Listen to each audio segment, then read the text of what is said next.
കോഴിക്കോട് മുക്കത്ത് പീഡന ശ്രമം ചെറുക്കുന്നതിനിടെ കെട്ടിടത്തിൽ നിന്ന് താഴേക്ക് ചാടിയ യുവതിക്ക് ഗുരുതര പരിക്ക്.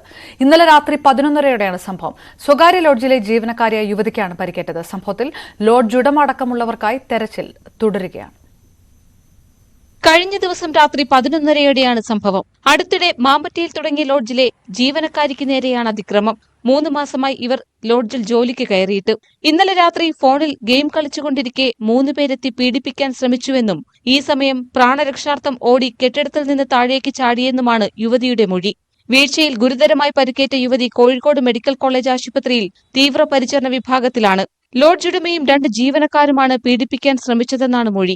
ലോഡ്ജ് ഉടമ മമ്പറ്റ സ്വദേശി ദേവദാസ്, ജീവനക്കാരായ റിയാസ്, സുരേഷ് എന്നിവർ ഒളിവിലാണ്.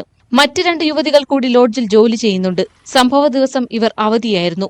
ആക്രമണത്തിനിരയായ 29-കാരി കണ്ണൂർ സ്വദേശിനിയാണ്. സംഭവത്തിൽ ഉന്നത പോലീസ് ഉദ്യോഗസ്ഥർക്ക് പരാതി നൽകാനൊരുങ്ങുകയാണ് പെൺകുട്ടിയുടെ കുടുംബം. ന്യൂസ് 18 കോഴിക്കോട്.